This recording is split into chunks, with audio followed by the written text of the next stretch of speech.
Alabama trying to jump on that spring portal before it closes.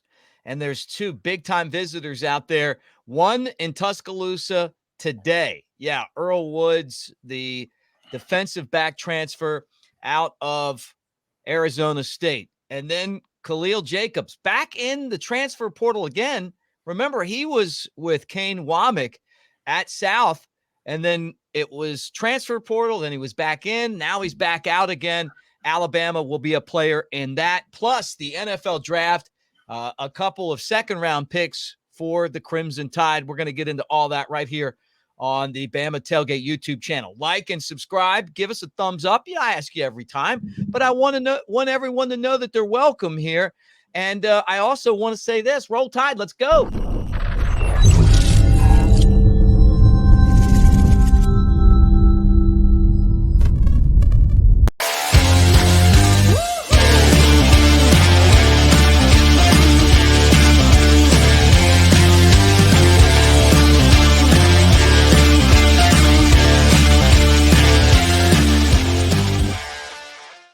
All right, there he is, big sexy Elmo from WJLX in Jasper at Brett Elmore Show. I'm at Mick Gillispie.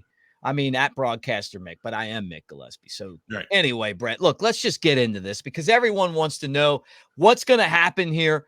Ed Woods is in Tuscaloosa. We know that when he's done, he's going to Michigan State to visit there, maybe some other places, but Arizona State was surprised he was leaving. They took him right off the website. Alabama's hoping to add him to their website. Yeah, defensive backs. We've talked about it a lot here. We're looking for someone there in the defensive secondary. And this guy's a good one, a junior, 6 foot, 175 pounds from Oakland, California. Had a good year last year. 27 solo tackles, 33 overall. An interception, just a good athlete. I mean, he's put in 2 solid years there with 28 tackles back in 2022. But, yeah, let's see how the visit goes to Tuscaloosa because we might be able to use him there in that secondary, my friend. Former 3-star out of Oakland, California. And somebody that could help Alabama immediately. And again, when they missed on Greedy Vance, this was a guy that came into the portal and is getting a lot of interest because, this is a position of need. We had a couple guys drafted from the secondary, and then the rest of them all transferred to other places, except Malachi Moore, which I'm glad that he stuck around, right? But they're going to need a lot of help in this area. They've got some big-time talent coming, some 5-stars that are going to be able to help out, but no experience. So we'll see what happens there. I'm keeping an eye on this, and I think Alabama, if they like him, if they feel like he fits their culture, is going to make a big push for him. Now, Kalle Jacobs was at South with Kane Womack, right? Went into the portal last time it was open and then went back there. Now he's back in the portal again. He's a linebacker. And everyone that I'm talking to is telling me to look for Alabama to basically bring this guy in. Yeah, probably look for him to schedule a visit next week. I mean, he's from Niceville, Florida. Recorded 60 tackles and 3 sacks under Kane Womack last year at South Alabama. Good linebacker. Alabama offered him before, and just expect them to kind of be in the lead for this guy because of just all of his ties, obviously, to the program now with Womack there, and basically all the attention is all eyes are on Alabama with this one. Yeah, I mean, and he's got the personal relationship too, right? Yeah. And I think that helps out a lot. Is this a position of need, though, for Alabama? I guess really when we watch the way that defense played during the 8A game, you feel like it would be nice to have some guys, like Khalil that could come in and just basically give you a hand as far as these guys learning a new system. Yeah, that's the thing. I mean, they know their needs and their wants more than I do. And if this is a guy that they think that they can bring in, and remember they've they've said, and we've seen it. They're being very selective on things, and they want the right fit for the program. And if this guy's the right fit and he comes in, he'll compete for a job. 3-star talent coming out of high school in Niceville. And he's a guy who is being right now recruited by Houston and recruited by Alabama. So there's a battle going for him between those two, and it's almost a coin flip at this point.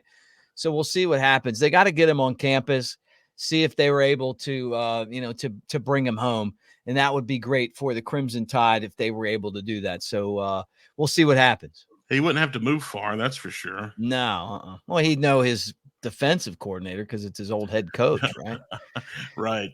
And I'm not a big fan of the city of Houston. Yeah, no, come on. You'll fit in so well in Tuscaloosa. Yeah, exactly. Come on, man. Alabama in the draft, that's what Jacobs would be transferring for, to hopefully get an opportunity to play in the NFL. And we were all surprised, I guess, that Kool-Aid McKinstry was not taken in the first round. I thought the Ravens were going to take him. And then, rumors are that Dabo Swinney was like really pushing hard on the Ravens to take his guy. And that's what happened. And Kool-Aid just kept, slipping early in the second round. And finally, 41st pick overall, a pick that was held by Green Bay from the Jets. They make a trade, and he's heading to New Orleans. So a little bit sad, Brett. Yeah, as a parent in that right down there. I know. Yeah, I'm not sad. He's going to be close. It's going to be close. We were going to get to watch him play a lot. A little frowny face in there. Yeah. No. I mean, that's New Orleans. Yeah, that'll be close for all the Alabama fans to go and watch him. And yeah, he went in the top 10, but in the second round of the draft. So he found his home, and it's just up to him to just make a difference with the team. Mm-hmm. Yeah, I'm curious as to why he slid a little bit. I thought that he was a lockdown corner. There were a lot of great things about the way that he performed.